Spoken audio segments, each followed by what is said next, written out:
Ooh. All right. We figured it out, y'all. It took a minute, but We only a little old. just a little bit. Listen. But I mean, we staying around this time, so we actually doing pretty good. Right. Because it's 8 o'clock my time. Oh, see, well, we're right on time. Yes, indeed. Uh, so hey, everybody. We'll give some people some time to log on in, I guess. Absolument. Mm-hmm. Let me go and see if I can share this on my page. For sure. Okay, hold on. Let me get to the beginning of my stuff.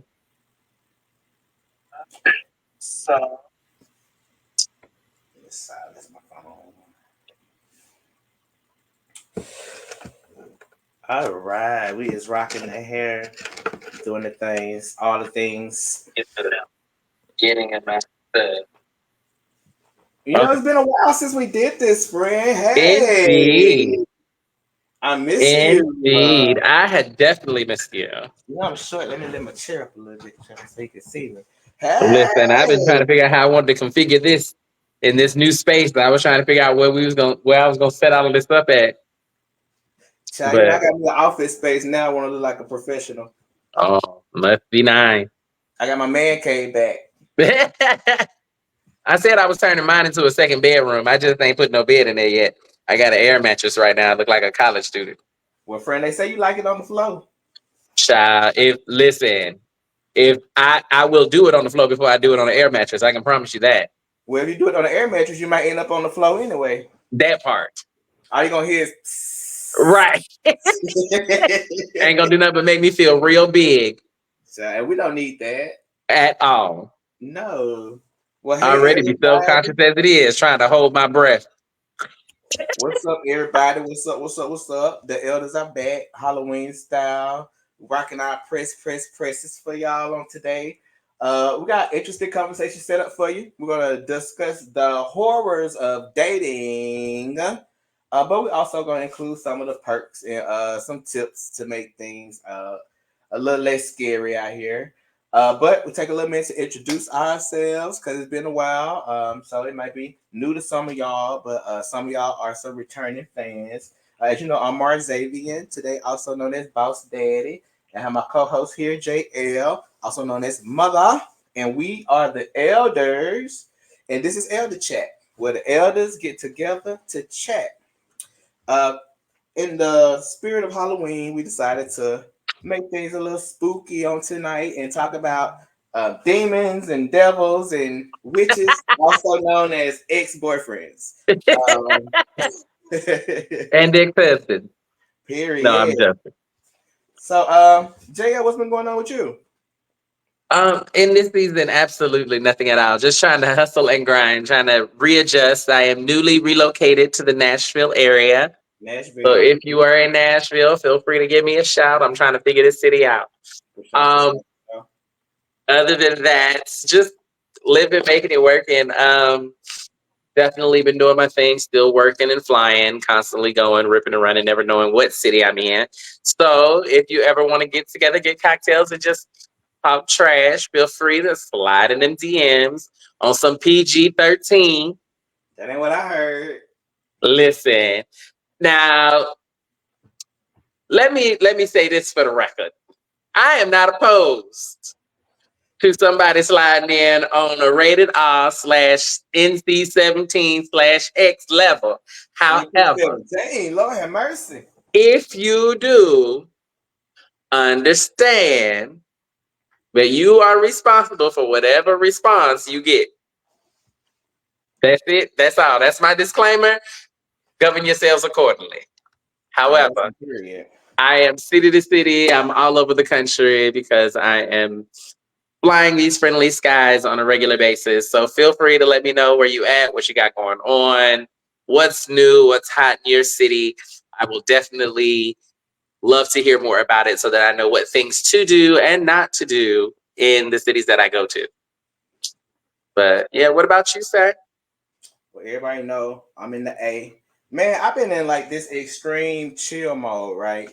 Um, I would say over the past year, I've been at home focused on producing art, um, just making myself a better person. Focus on healing, and not only just that, helping other folks heal too. I'm in school right now. I ain't telling nobody what I'm studying because it ain't none of their business until I get done. But you'll know about it soon. But yep, I am just bettering myself. Day by day, learning to move in silence because everybody not praying with you or for you. So you got to That learn. part. Keep your cards That close to part. your chest. Uh, but other than that, running people away apparently, and that's what we're gonna talk about tonight, child. These horrible dating situations. I don't know what's going on. I don't know what's in the water, but it's Before been we jump 4 into that, months. real quick, I want to give the disclaimer. I'm not dying. My sinuses are trying to take me out slowly. So when y'all hear me sniffling, these fall sinuses, they get me every year. I'm all good. All is well. Everything is under control, as my bishop says. I Hallelujah. just can't breathe. So I want to put that disclaimer out there. Y'all gonna hear me sniffling and things every now and then. Do not be alarmed. I'm okay. Well, you look well, friend. Thank you. You look well. I'm Hallelujah. trying, honey. I'm trying. That's You as what's up. well, honey. I You got know that what I same mean? shirt. Got this press, giving that P Valley, this P Valley chop. Uh-huh. Yes, Lord. Couple little housekeeping things. As you know, the opinions that we form are our own opinions. We don't represent nobody but ourselves because we are professionals. But when we're in this Right. space, we're just family, and we just want to chat. Also, prioritize voting. I'm not telling you who to vote for. I'm not telling you what to believe, but I will say that before we get into the shits and the giggles, we'll handle some business. Um, these elections are more important now than ever, in my opinion. So it's like even if voting hasn't been your thing, if you don't really see the benefit of it, just do it anyway. But make informed decisions when you go vote. Do some research. Don't just go vote all one color or the other because you're gonna have candidates on different sides that might stand for different things. So just know what you're voting for, and don't just vote nationally. Vote for your local offices too, because there's a lot of work that needs to be done on the ground locally. So get involved. Let's make politics sexy. Let's support who we support. Like I said, I'm rallying around who I'm rallying around, but that's what I'm doing, and I just advise you to do the same. Whoever you vote for, exercise your right. What you think about voting, JL? I definitely. I voted today. You did. I believe in doing the work. If you don't do the work, then you don't have a right to speak on any decisions that come down the pipeline. Um, and I'm gonna complain. So if I'm gonna complain about something, I want to be able to say that no, I did, or yes, I did, and it's my fault, one way or the other. And because of that, I definitely make sure that I put in my vote because as much as or as little as some may think that their voices are, the littlest it the margins have been too close in the last couple of elections for us to believe that every vote doesn't count. I think it's imperative that we make sure we prioritize ourselves, our family, our communities, and those of us that are going to be impacted even after the fact. Because we got to look at further down the line than just what's in front of our face. So true. So true. So true. So true. So also another quick little, I guess, shameless plug. I was on Facebook earlier talking about getting a group of people together to do a live stream around dating, kind of like a matchmaking thing. Like a So pop I the just balloon, Lord Jesus. we ain't popping nothing, but bottles to celebrate healthy Now, see, relationship I can do that. I can definitely do that. for sure. So the premise is what I want to do is I'll select 9 people, and I'm not limited to a specific gender or experience, but more so just open-minded people who are genuinely looking to make good connections with people. We're gonna take 9, well, actually 8, because we're gonna throw our hats in the rings too. So we'll pick 8, And what we'll do is we'll interview those 8 guys to get to know what their proclivities are, what their challenges have been in the past, and we want to get our audience participation to, I guess, virtually matchmake people, just based on the compatibility that we see, the discernment that we have, and our intuition. But we'll get to know them. We'll feature maybe 2 guys a week. We can interview them both, and then let the audience kind of get some feedback on what they think about the guys. But we want to make it fun. We're going to talk about their lives, but also play some little mini games and challenges to just see how they handle different situations and things like that, with the goal of recommending a partner for them by the end of the process. But I also want to allow the audience to intervene. So if we select or pair people and the audience feel like they may be better suited for that person than the person that we selected, we will then pick 3 people who found that person interesting, and we'll do a counter pitch to see if any of those 3 people from the audience, might actually be more compatible instead. But we really want to get everybody engaged, because I personally believe that everybody should have an opportunity and a fair shot at finding love, and the love that speaks to you, a love that you can define for yourself and with that person. So be on the lookout for that. I had a nice outpour of interest in my inbox. So, like I said, I'm gonna have to narrow it down to we'll start with 8 people. We'll do it again once we kind of see how it flows. But I'm encouraging people from all different walks of life, all different ages, different experiences. But just to give a little information, we got musical artists, we got actors, we got Broadway talent, we got musicians. So don't sleep on the talent and the options of people that you might, run across if you just participate and make it a good time. So be on the lookout for that. Anything else you want to add before we jump into our questions for today? Not that I can think of. I think I'm all set. I'm ready to get to it. Let's get to the nitty gritty. So let me pull up our questions. I think I sent them to you too. So Yeah. you want to just kind of volley back and forth like we normally do, and just get the conversation going. So I'll kick it off, and we'll start with an icebreaker. Okay. And for our audience, if you want to share what your experiences are as well, just comment, and we'll be sure to shout you out as well. But I'm following along with the comments too, so bet. I'm in here. So tonight we said we're going to talk about it's Halloween, so we're going to talk about horror stories as it pertains to dating situations. But to get the conversation started, we're going to start with the icebreaker. What has been your most memorable dating experience so far? And that could be good memory or not so good memory, but what's your most memorable dating experience so far? So, I since it's already Halloween, I am the master of the hell date. I will say, I don't know how many of y'all remember that show. Mm-hmm. I am the prototype for the hell date because I have continuously gone on first dates that have not been what I intended. But the first one I'll keep simple because it's a quicker story. Altogether, we had a great night. Amazing. We met, we had cocktails, we had dinner. The conversation was steady and continuous. There were no long pauses, there was no boredom. We laughed. It was a really, really good time. So we say we're going to go back to the house, we're going to chill, we're going to watch TV, and just hang out for the rest of the night. Now, with that being said, we all know sometimes things can progress from there. And I was prepared for that, right? We understand. Follow me. So we get there, but I do have to use the restroom. I had to tinkle. Listen, I got to go to the bathroom. We have been drinking. So from the time we walked in the door, I said, I need to use the restroom. He told me where the restroom was.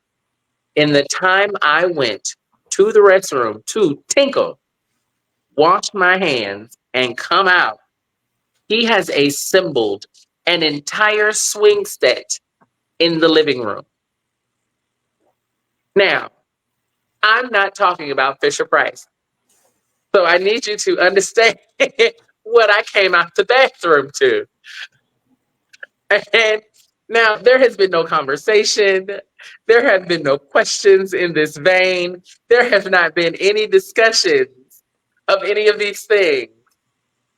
But as I come out the bathroom, this is what I walk into.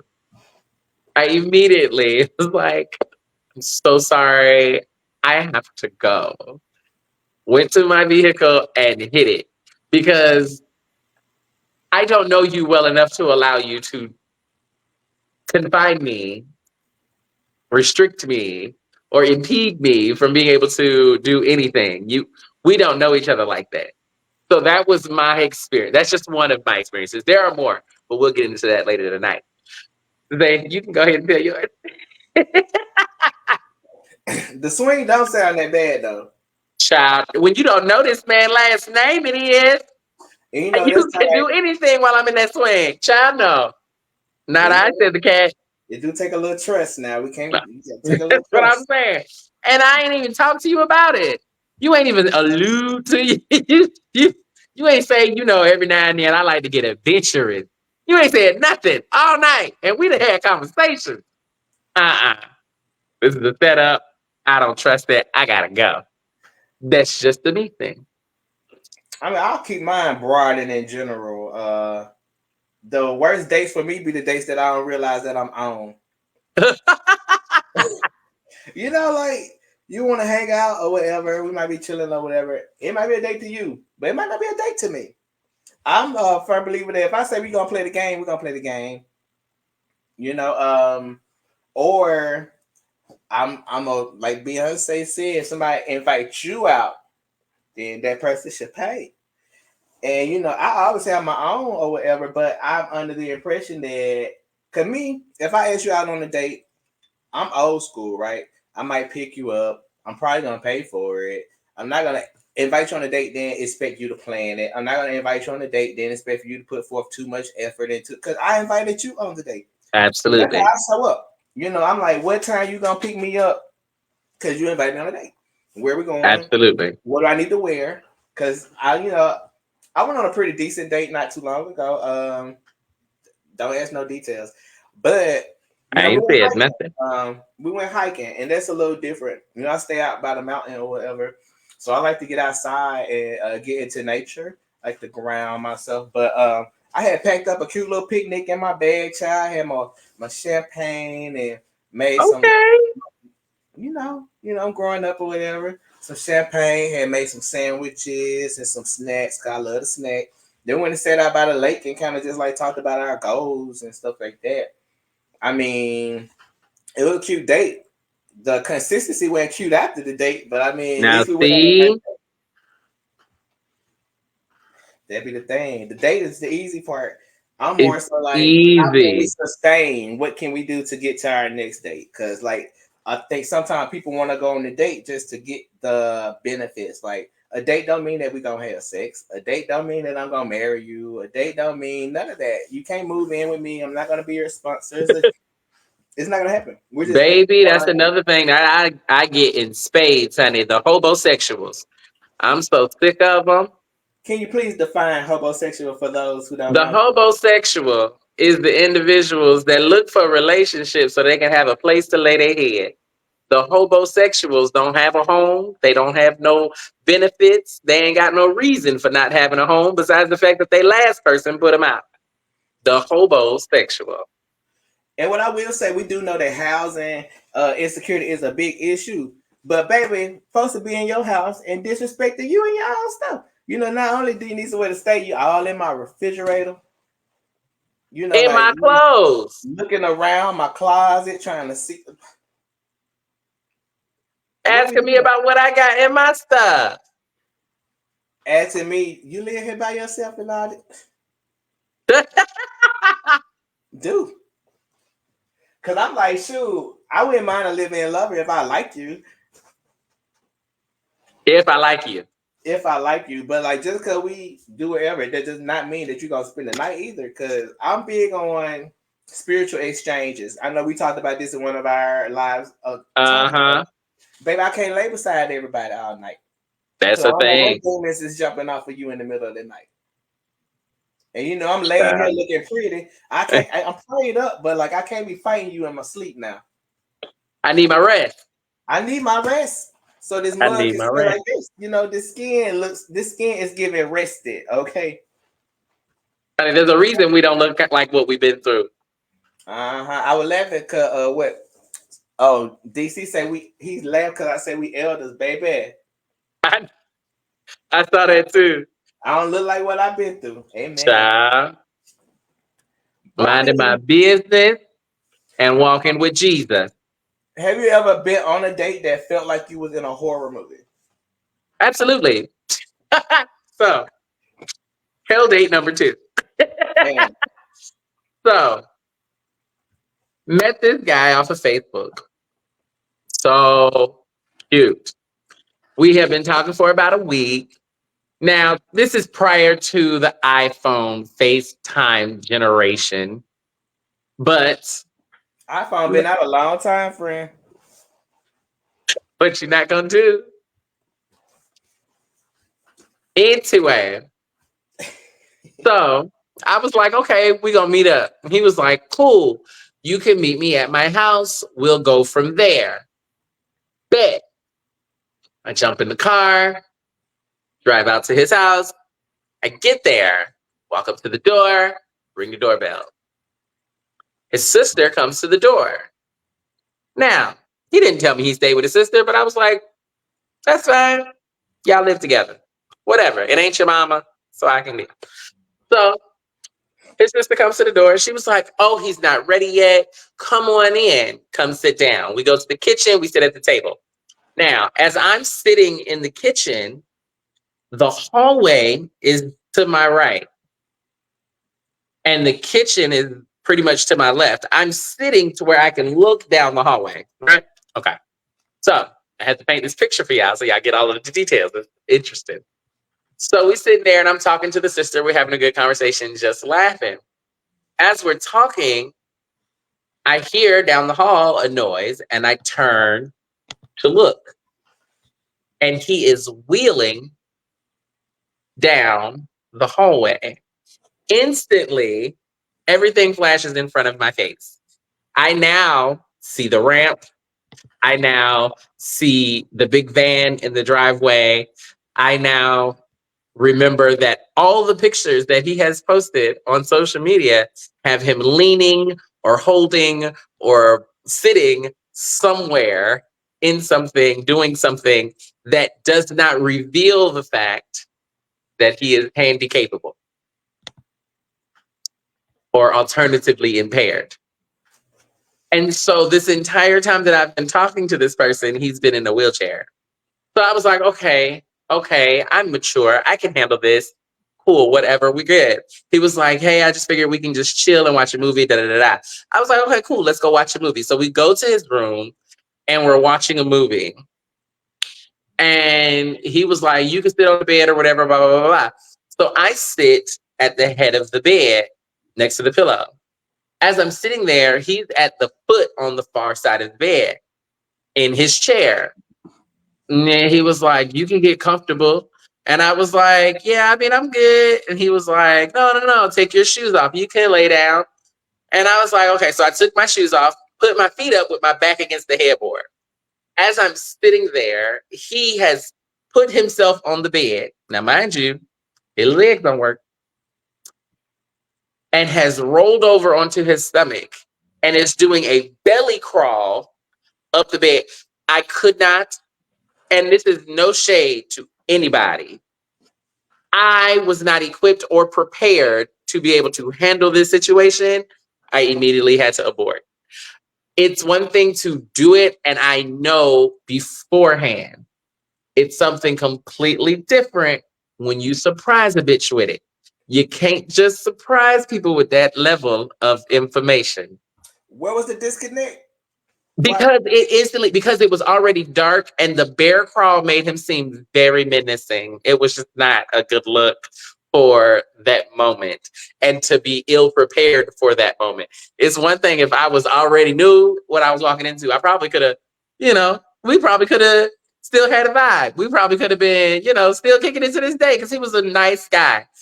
But it also not only did that situation in itself make me nervous because I didn't know at that age, especially, how to handle someone like that or how to interact with somebody like that. But it also put me in the state of, if you could lie by deception on this level this early, then what else will you be capable of down the line? And I don't need them kind of problems. What about you? What horror movie have you had? Pick one, child. It's given. Oh, I have one. So let's say Cabin in the Woods, right? It was Oh Lord. Christmas time. I was dating somebody. We had dated well over a year. It's the last person I talked to. You probably know who it is, but that's not Oh important. Lord. But like, it was Christmas time, and I used to go home for Christmas or whatever. But we decided to get a cabin out in the mountains, Gatlinburg. So I'm like, cool. Why?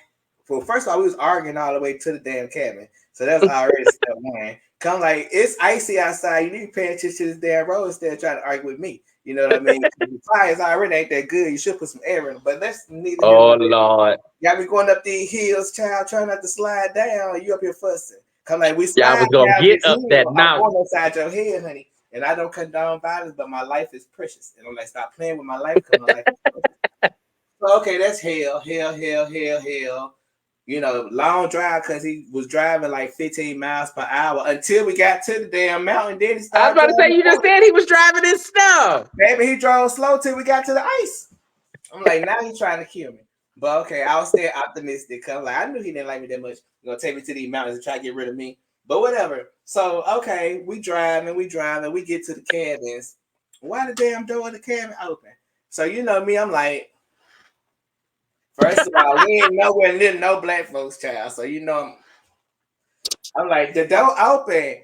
And he's like, okay, like it's normal. And I'm like, so go in there and see why the door open.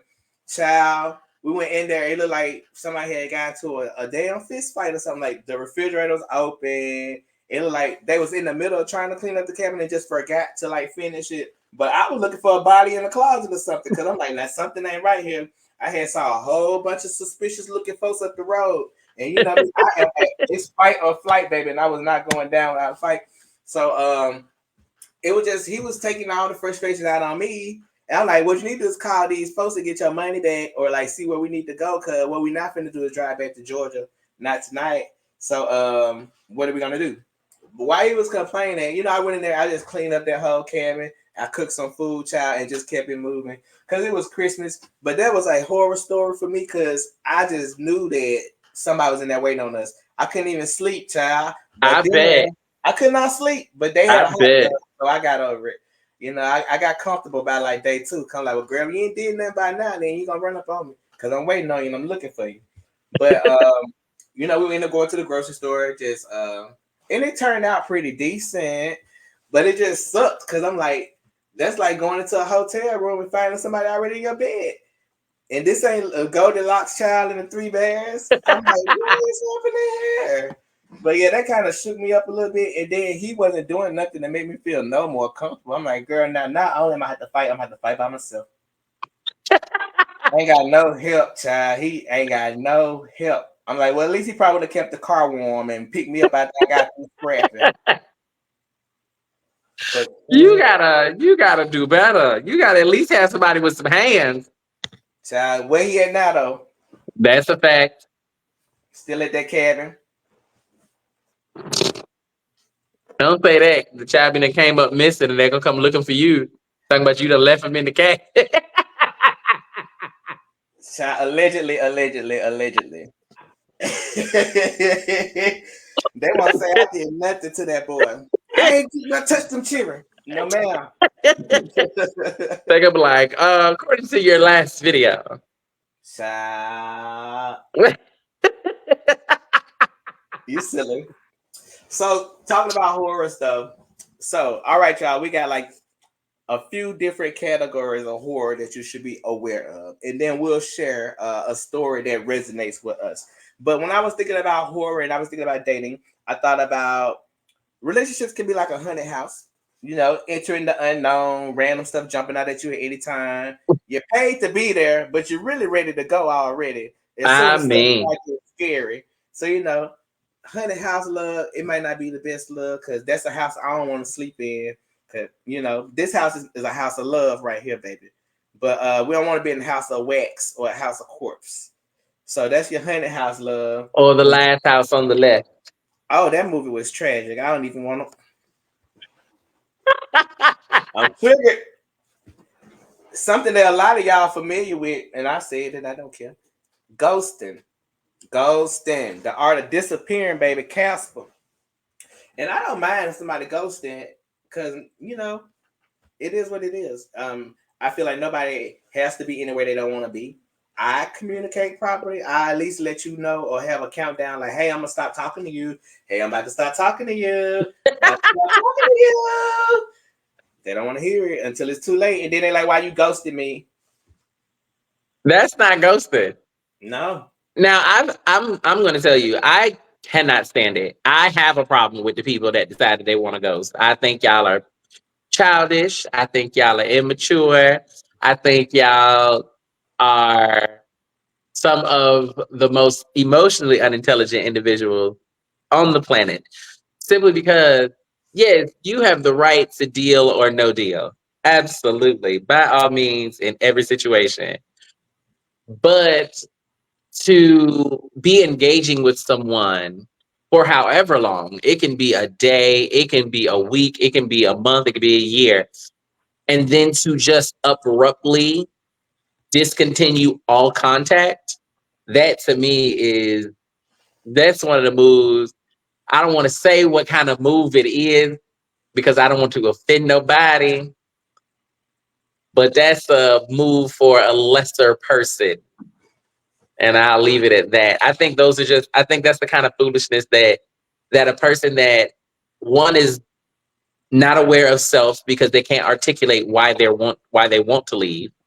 But two, I think they're a cowardice person because they are so fearful of the repercussions of them saying that they're not interested versus just saying, hey, this ain't what I wanted. This is not what I'm signing up for. I gotta go. Because that can go back. I mean, what else can they do? Because if you're able to ghost somebody, then you got your own space, or at least another space you can go to. You got your own vehicle or whatever. So if all of these things are true, then you don't have a dependency on this person to where they can harm you. So to articulate why you're leaving shouldn't be a problem. You are an adult. Behave yourself. Ghosting is so immature. It's so low vibrational. That is so low vibrational. It is such a cop out. Even within reason, you know what I mean? If you have some type of objections to a person, just be like, this ain't it. You know what I mean? And keep it moving. But something that I have seen that I find so annoying is people like to use their trauma as an excuse for their inconsistency. I'm going through this. I'm going through that. I ain't talked to you because I was dealing with it, but you've been dealing with the same shit for the past 2 years, child. You ain't healed yet. It's something wrong with you. And I ain't saying, I'm not that person because I heal. I've gone to therapy. I've gone to counseling. I've talked to people. I have holistic ways of coping with bulls because I go through stuff too. But I don't allow the things I go through to be an excuse for me to have low vibrational behavior. I'm gonna always be consistent, and it's funny because half of the time the people that are hitting you with their inconsistency and trauma don't even realize half of the stuff that you're going through yourself. But yet Absolutely. still, you're persevering, you're being strong, you're still showing up, and all they do is want woe is And to me. be honest, they don't care. And the real reason is because of the next category, which is vampire energy. They suck in the energy out of you so that they can continue to go through whatever it is that they're going through in whatever way that they're going through. Those energy vampires, those people that come into your life and feed off of you and all that you are and all that you are trying to become just to sustain or to maintain who they are. And that is Ugh, Madness. madness. And what y'all need to watch out is energy vampires show up in so many different forms, like a damn shapeshifter. It might be a needy friend. It might be a love bombing ex. It can show up in so many ways. Person can drain your energy just by nagging you over stuff that gets under your skin, or playing dumb is the biggest way to like drain my energy.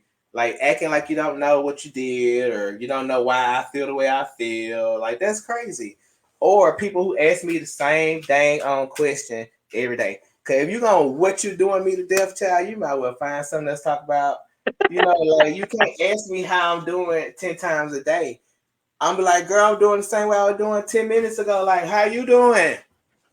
Shit. So the ones that get me are the ones that don't want to fix a problem, or they don't want to change a circumstance. Those are the ones that are a little frustrating for me, because if you're calling me about a situation, I'm going to listen. If you ask me for my opinion, I'm going to give my opinion. And after that, I expect you to make moves to rectify in whatever manner you decide it needs to be rectified.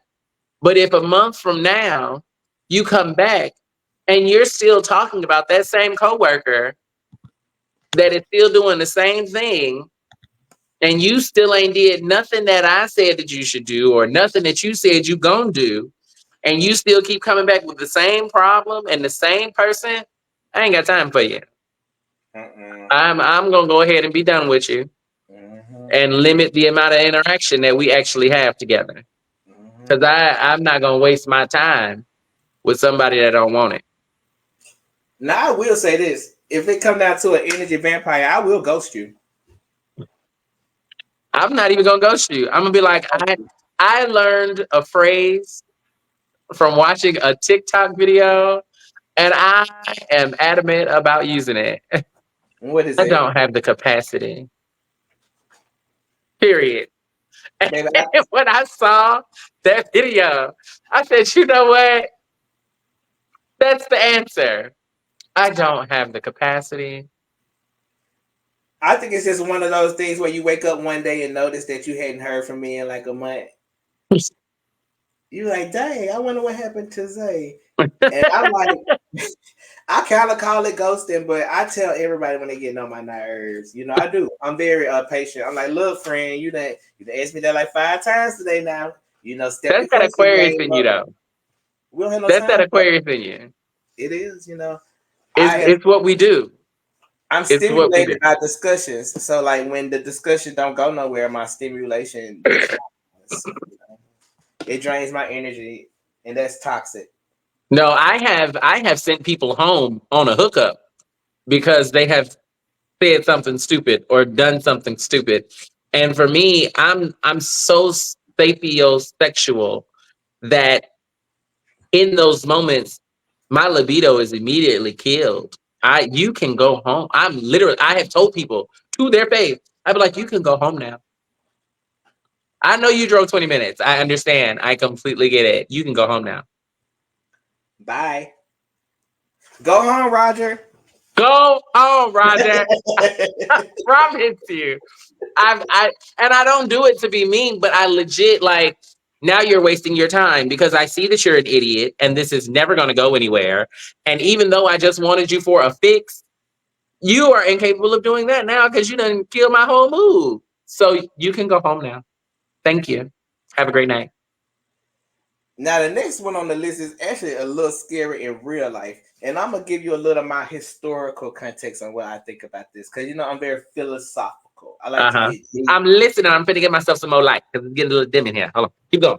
I like to get deep, right? So it's like I have run across this group of people who I feel what we'll call soulless zombies. The people who are just moving about in life, but they don't have any glow behind their eyes. Like they don't have any light within them. They don't have any soul. Like they're just dark.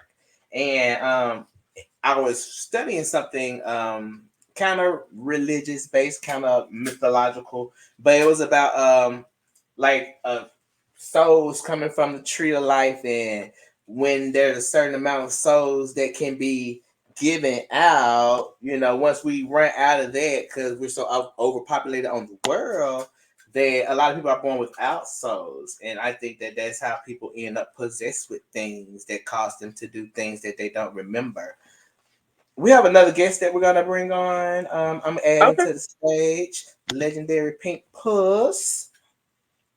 Hey, Good evening. Good evening. what's up? Hey, You missed the hair memo. I did. What happened was that's what I put on the hair. What happened was I'm currently moving right now, and all of my wigs is like packed up. How you Yeah, been? Welcome to the conversation. I'm here. I was like, I want to get on live with them. They look fun. So you know that you're on the live, we're gonna have to put you on blast. We gotta break you in. You had to go back Yes, to the break me icebreaker. in. Yes, break you in. So you had to share one of your most horrifying or satisfying dating experiences. Not ducking the camera already, girl. This Oh just the my god. appetizer. Straight like that. Legendary. Okay. One of my horrifying dating experience. Um okay. Um so one okay, oh my god. I ain't gonna say no names. No judgments, I mean but we no cool names. now. We're not gonna say no, we cool now. But I was dating this guy and you can't mess with a you can't first off you can't mess with a Virgo. Like don't mess with a Virgo. Do not mess with a Virgo. We are really good people, but once you tick us off, it's a dark side you do not want to meet. It's no shade. But and I'm so sweet. I'm so sweet. I'm very nice. I'm very understanding. Um, but just don't play with me. So one day, literally, we had got into it the night before. Um, actually, rewind. I'm gonna take it back. My biggest pet peeve is do not lie to me. I am open to a lot of things, but if you do not communicate, that's when we have an issue. And you don't know what I'm interested in if we don't have those type of conversations. I don't care about your past. My thing is, if we are a now, communicate. That's it. That's all. Communication. It don't matter. Friendship, relationship, work, whatever. Communicate. So I asked this person numerous of times that your weed man cannot be the person that you're smoking with, and your weed man is straight. That just never aligns with me. Like I don't see myself buying. I don't see myself saying, "Oh, Zay, I'm gonna go buy some weed from you, and you to trade." But then we finna smoke together, and then I'm hanging out with you all night, and you got a bitch at home. That is a no no for me. It's no shade. And then you have to turn off your location.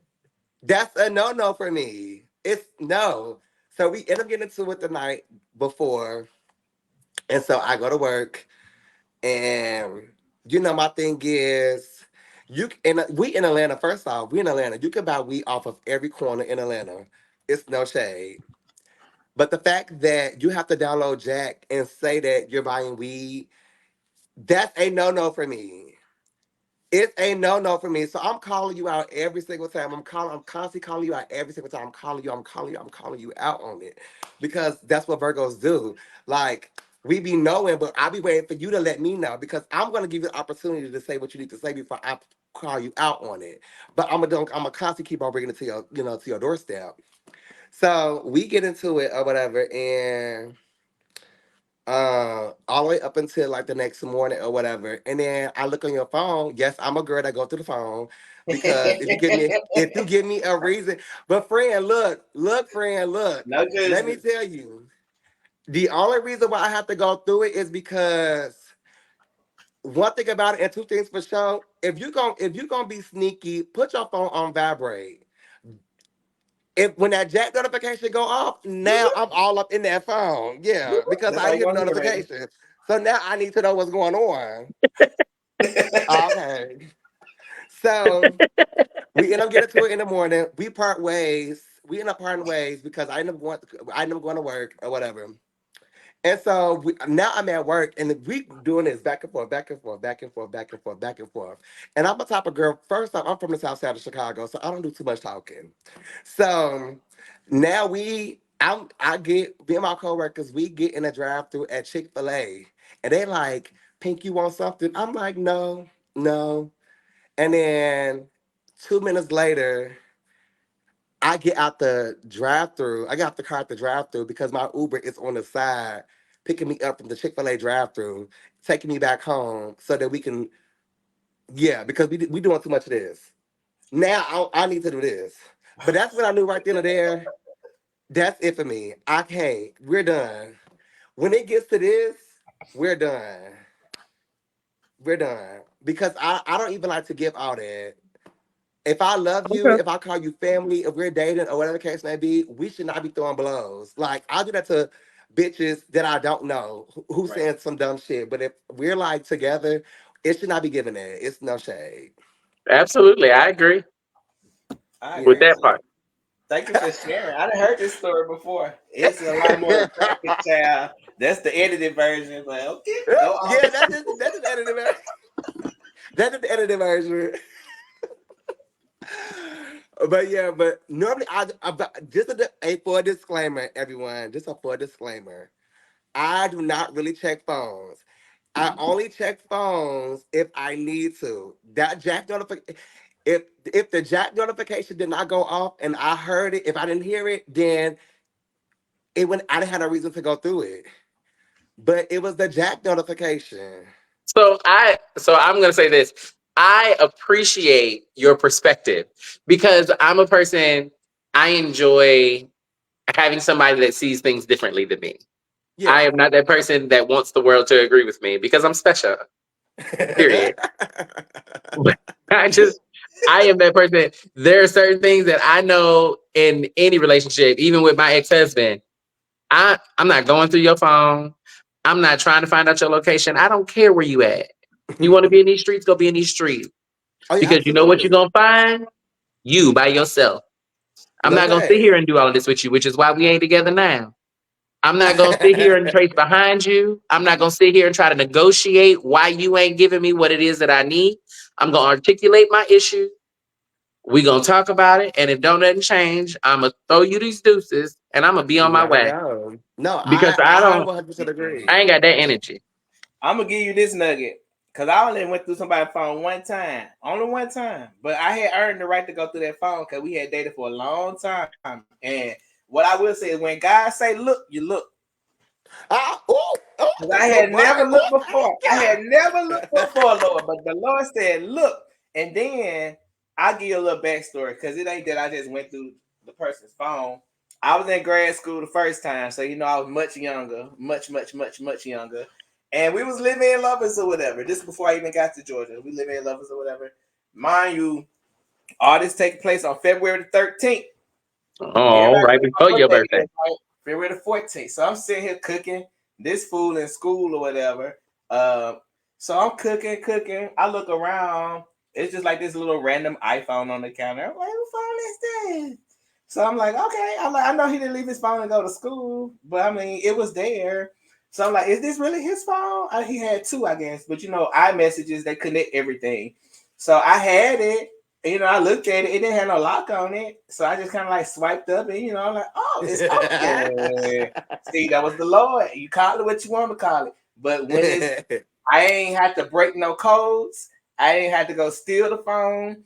And the only reason why I looked, because my intuition told me to. And when I tell you that baby was cheating on me with about 10 different folks, child, you name it. I went through the Twitter. I went through the Facebook. I went through the Jack. I went through the Grind. I went through the BGC, child. Anything he had, I went through it.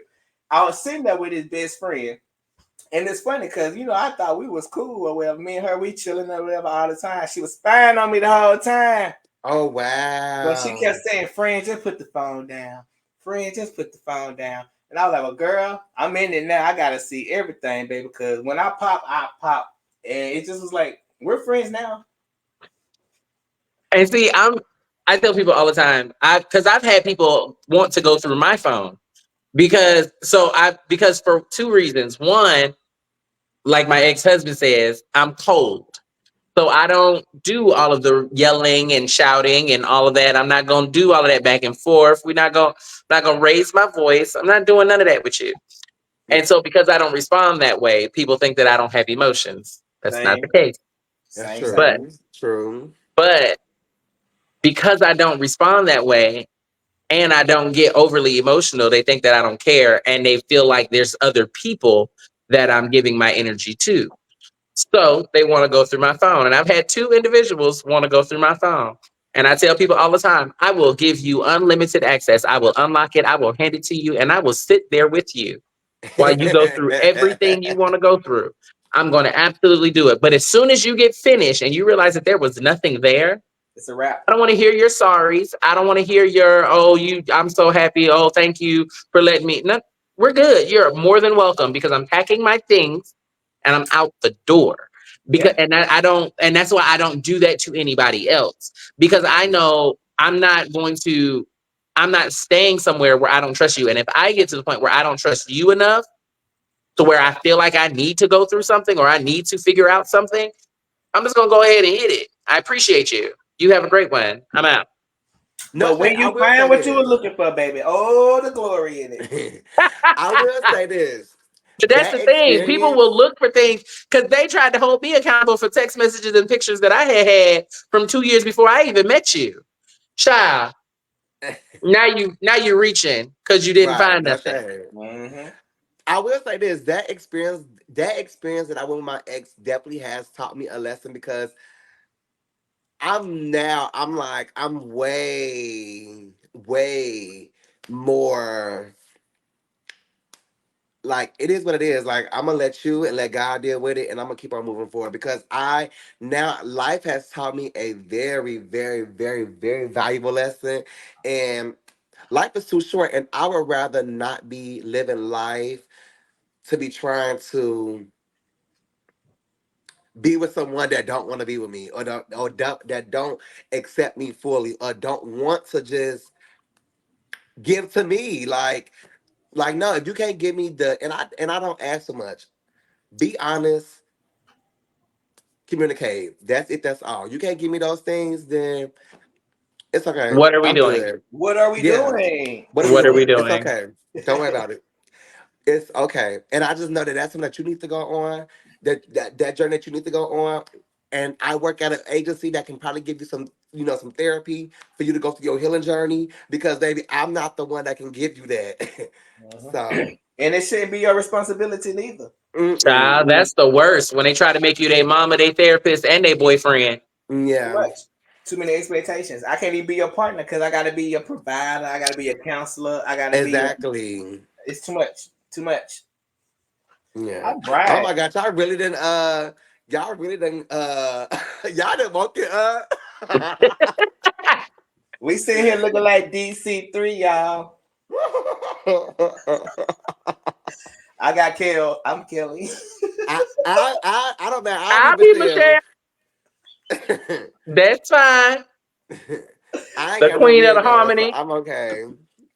All right, so we're gonna pop into our next question or whatever.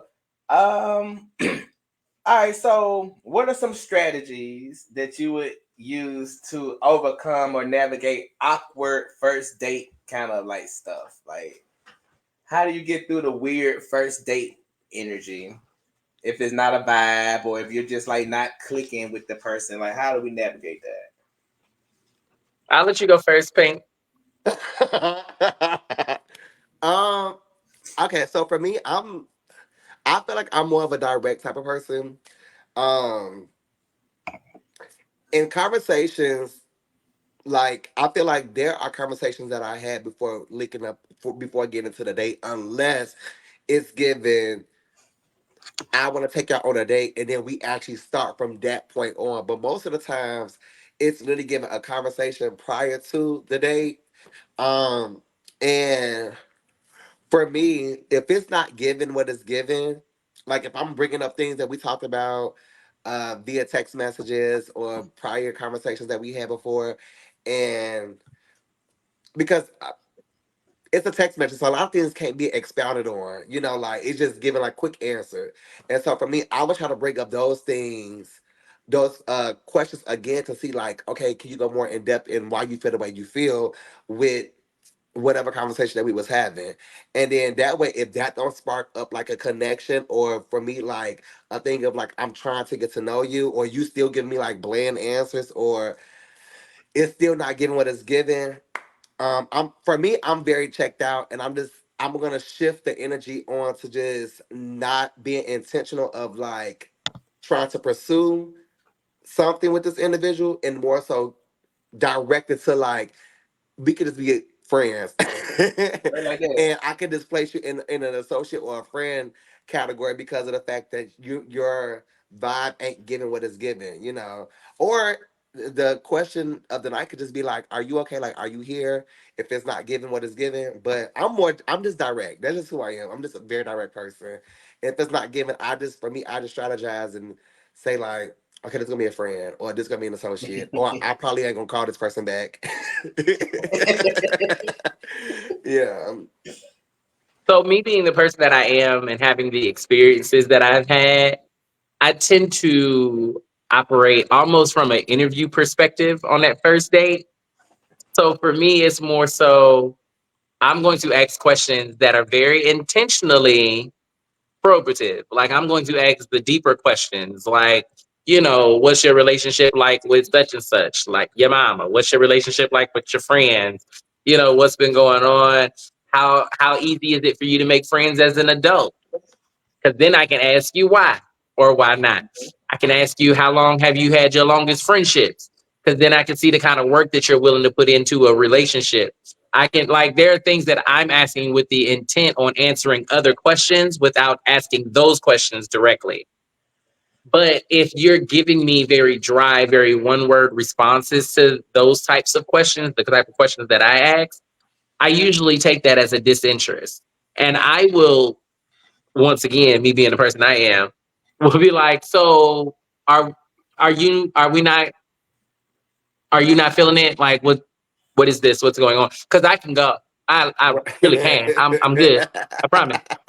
I just need to know. And then I get the, oh no, no, no. I was thinking about, well, tell me what you're thinking about, because we can talk about that. Because Right.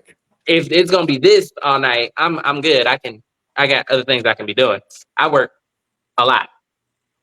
I can really take advantage of the free time that I have in other ways than sitting here looking at you, listening to you breathe.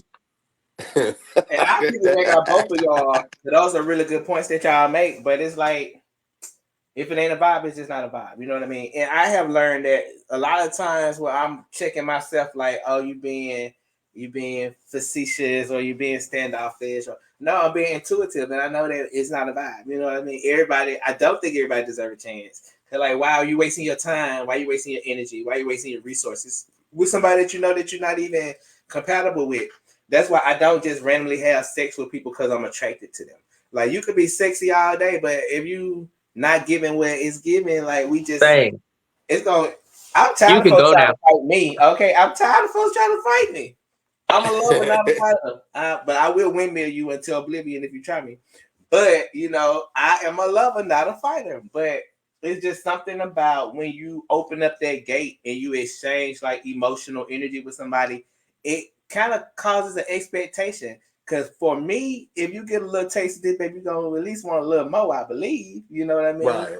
But I know that growing up, I had a toxic trait of being a heartbreaker, or kind of being misleading, or things like that. So to eliminate that karma, I stopped playing with people's emotions or whatever. Even now, I'm still on my celibacy tip. So, I'm proud of that or whatever. Times get hard, but Literally. but we still So speaking of hard, you know I posted my Ruby Ride Halloween picture. Why everybody talking about they could see my meat? I said, how did you see my meat in the picture? I ain't even see my own meat in the picture, child. But then You just still had on the wrong kind of underwear and you ain't tucked. underwear.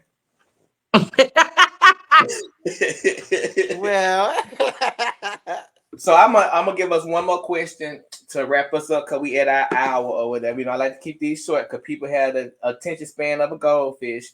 That part.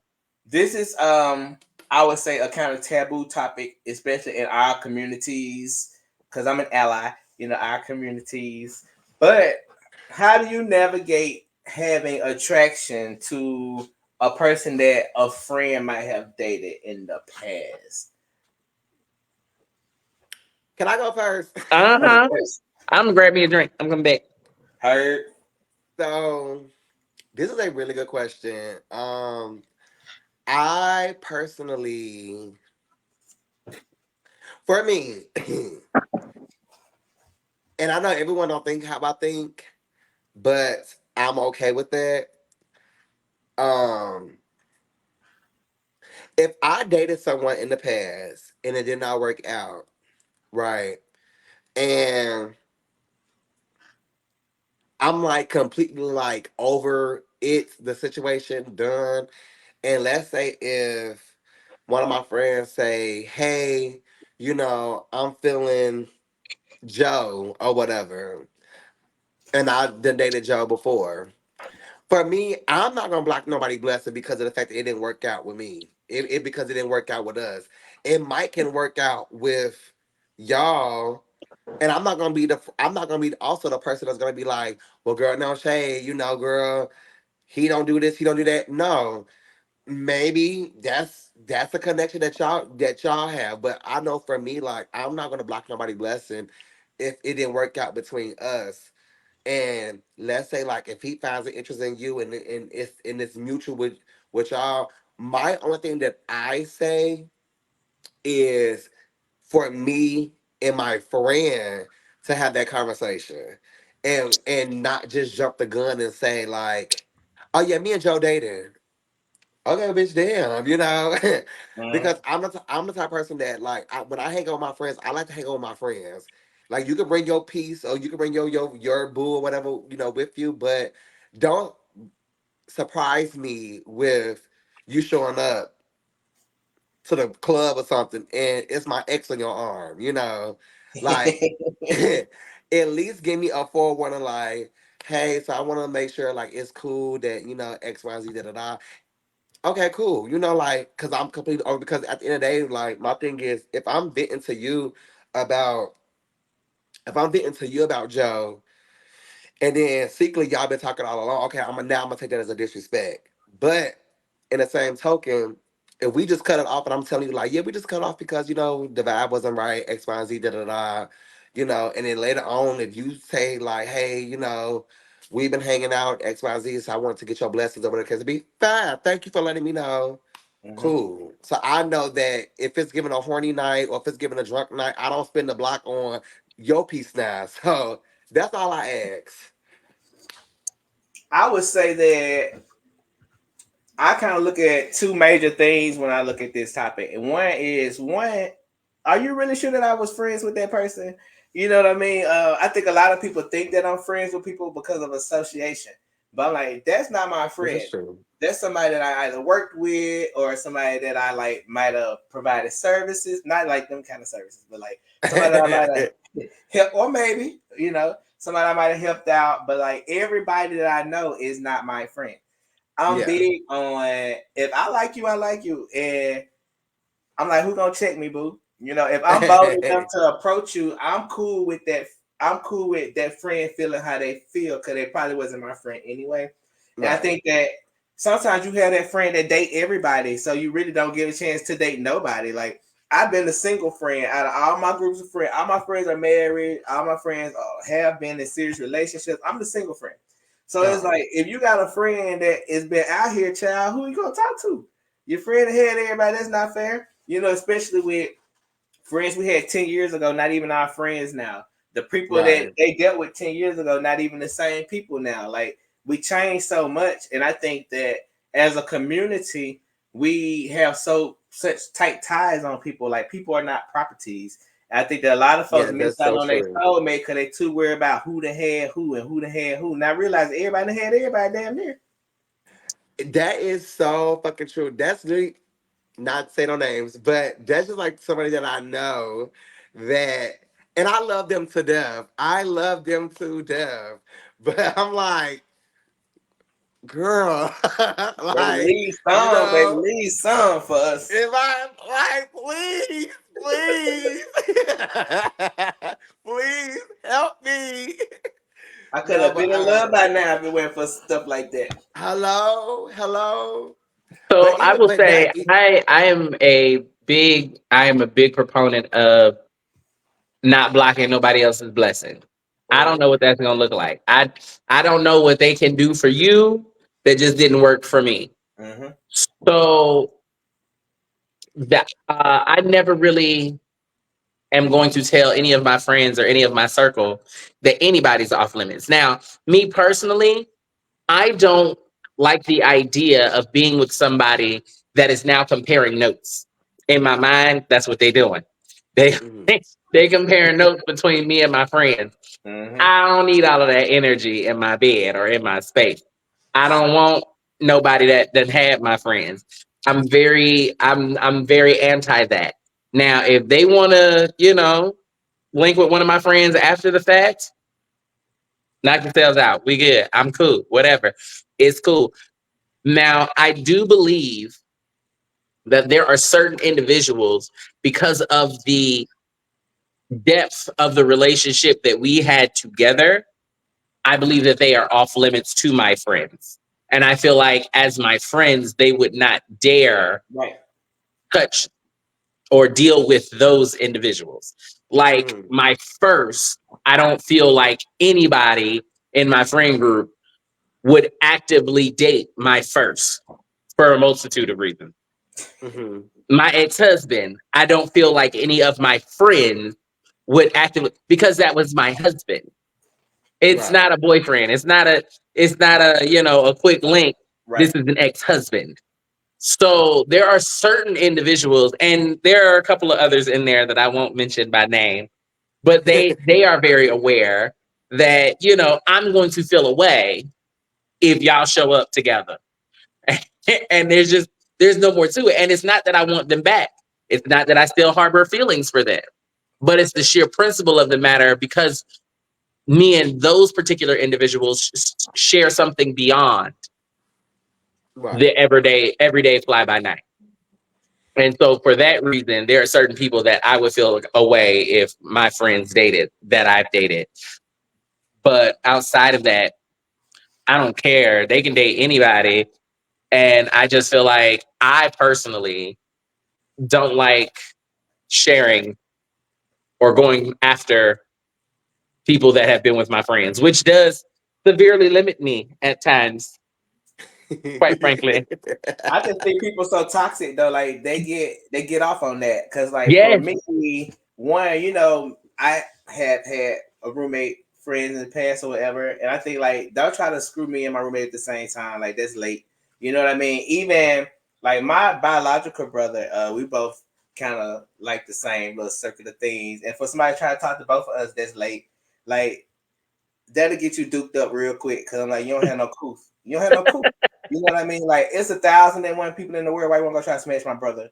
Or if you know that, because like me, I'm from Mississippi. I live in Atlanta. I don't have a lot of friends from Mississippi, but if I know somebody since Mississippi, like we probably cool. Like I probably know this person as a teenager.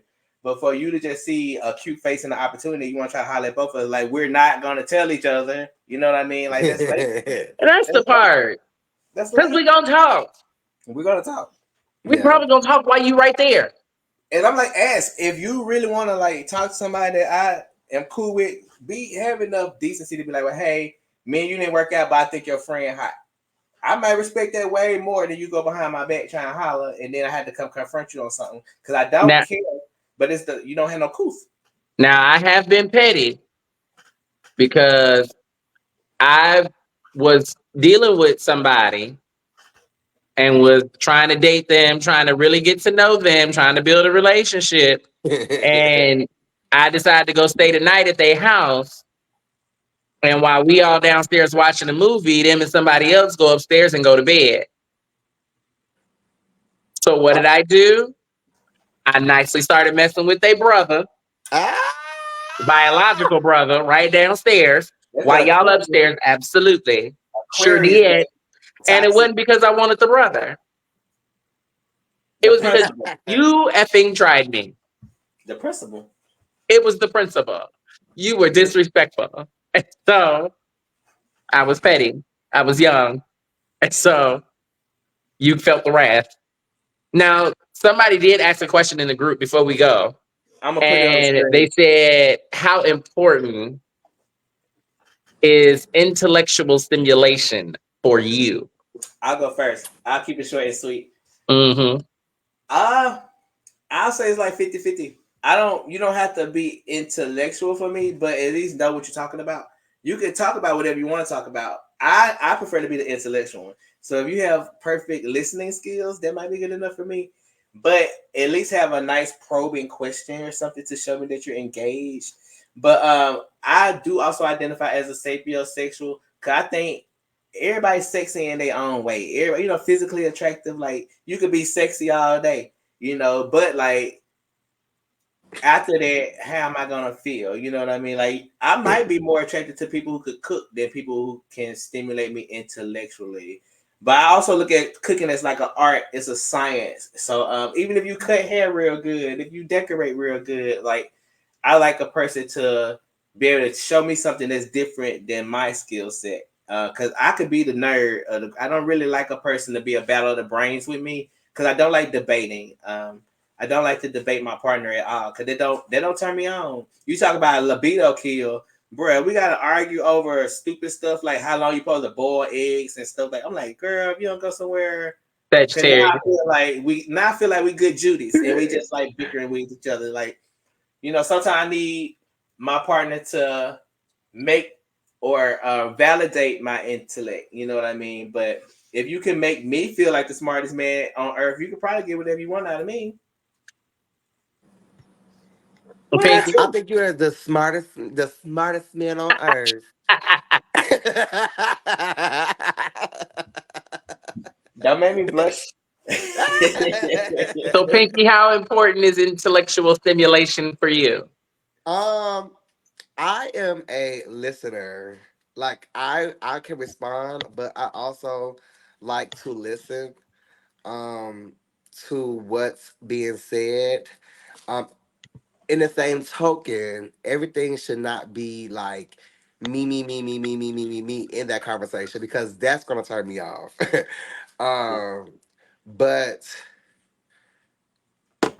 I think I'm in agree with you, Zay. Like I'm like 50-50, because I can listen, not listen to respond, but I can like listen and then my response will always have to be like a priority thing. Like I don't have to respond. Like I could just listen and to know like okay, he said some good shit. You can be lying to me, but like if you confident in what you're saying, like, yeah, period. But also in the same token, like I am a person that also likes to be affirmed as well too. So like if you affirming me and you making me feel good and not just sexually, but you're making me feel good like mentally, you see me, yeah, like period. I'm definitely gonna say 50-50. Like, yeah, it's 50-50 for me. So, I am more so 70-30. It is very, very important to me because I don't want to come off as though I am talking down at you. And I've been told by people that are not as articulate or are as intellectual as I am perceived to be, because I never claimed to be, but people perceive me to be that way. And so because of that, I've run into situations where they think I'm talking down to them, or they feel as though they can't actively participate in conversations around other people that I engage with, because most of my friends are intellectuals or astute in some type of way. And so because of that, now they feel like they can't engage in the conversation. So when they're around me and my friends, now they just sitting there and they got this Eeyore energy of nobody likes me. I'm all alone. And I don't have time to stroke your ego and still actively participate in this conversation. And so I enjoy a person that is astute, intellectually sound enough to where they can hold their own in general conversations, but at the same time has the ability to show me something. I'm much more impressed by you being able to teach me something or enlighten me on something than I am the size of what you got or your waistline or how big your booty is. I could care less about any of that. Can you show me something? Can you teach me something? The best dates that I have ever been on have been dates where somebody took me to do something that I would have never thought to do myself. Those are the dates that stick out in my head. You took me axe throwing. Right. You took me to an escape room. You took Yes. me, you know, just Yes. random Blast shit yes. that Yes. I would never have thought, oh, let's go do this. This should be fun. I may never think of it.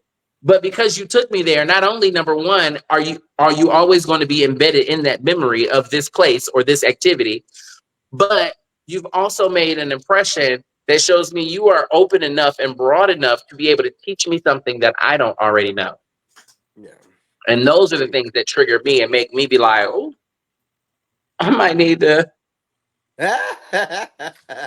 I like emotional Right. intelligence though. Emotional intelligence, that is very admirable. You don't have to be like academically astute, but like emotional intelligence, that'll get me where I need to go.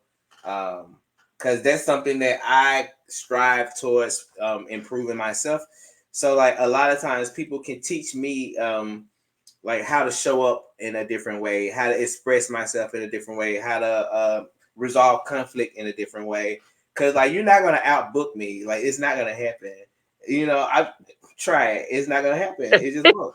I promise. I'm well versed and well researched. But like when it come down to my personal life and personal endeavors, I'm not as intelligent in that arena.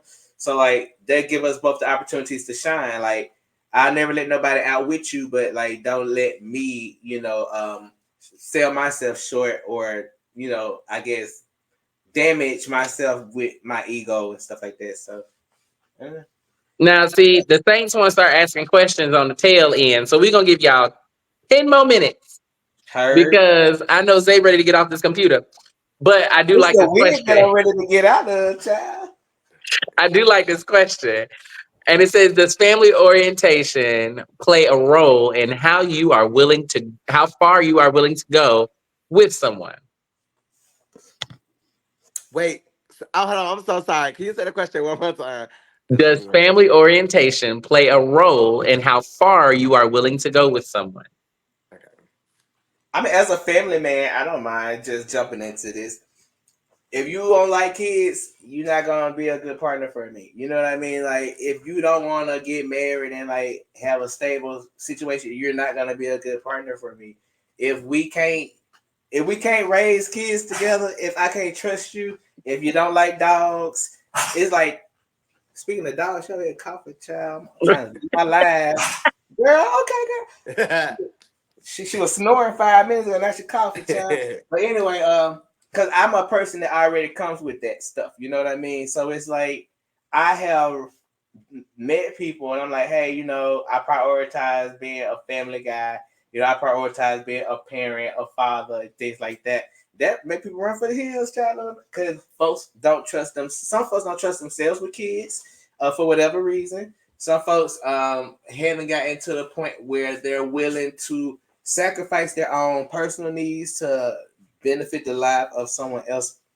And even when they come down to like fostering, adopting, and things like that, It's just so many children that need homes. So when it comes down to a person that frowns their nose up at a person who is dedicated to being a family man, it just is a act of selfishness for me, and that's such a turn off for me. Cause I'm like, I will give my all for kids way more than for an adult because that's an investment in the future. You know, Yeah. we can't really change where we are now with where we are now. We have to invest in improving those things for later. So it's just like that kind of has been one of my determining factors as far as like how I'm moving and how I'm dating now. Cause I'm not dating per se, but anytime somebody want to get to know me, I'm very honest with what my intentions are. You know, I'm dating for keeps. I'm not dating to have sex with nobody. My toy collection too fierce for that. You know what I mean? Like it is because I started early, so I've done all of that. You know, done it all. But what I haven't done was create a family dynamic that's pleasing to me. You know, even taking how we were raised, the relationships that we had with our parents, you can't change none of that. You know, you can't force mama, daddy, and none of them to be who they're not. But you can show the example of what you want a family to look like. And if that person don't really fit that scope, then what are we doing? What are we Yeah. doing? What are we doing? You know, that's my favorite line. Yeah. So I'll say for me, I gauge how committed you are to fixing problems, how committed you are to putting in work, how committed you are to healthy boundaries and actively being a part of a family based off of how you are with your family. If you don't get along with your mama, that's a red flag for me. If you don't get along with your siblings, that's a red flag for me. And if all you ever talk about are negative things about them and the things that they and and I get it. Some families have had issues. And I would never dare say people don't have a right to be upset with certain people in their family. Everybody has a right to their feelings. Everybody has their own experience with their families. But I also have come to understand and learn that a lot of us have issues with our families because we refuse to grant the grace that we're expected to receive.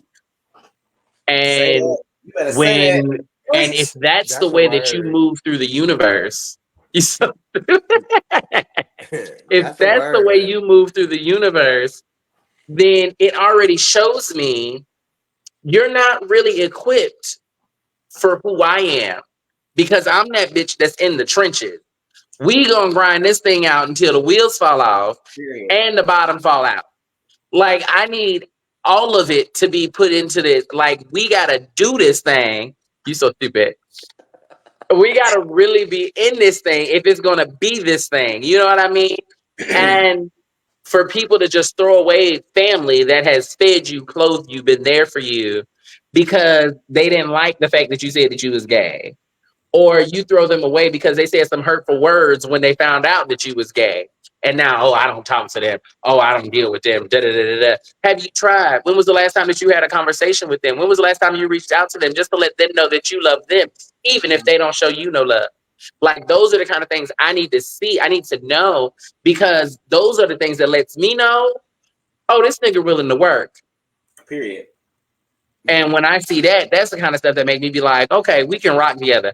If you can't get along with your family, either chosen or otherwise, and if you done had 50 different gay mamas and 50 different kids and you don't talk to none of them because they all disrespectful, well, sir, the common root looks like, but I digress. That's just me. That's a me thing. I statement. Heard. When it comes to me, I am Lord, I forgot the question. Your family orientation, how important is that in you choosing your partner? Yes.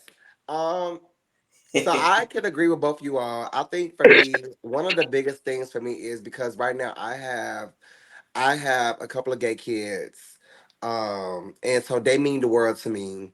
And that affirms me on, well, first off, I'm a house mother of a ballroom scene, and then I am a chosen mother.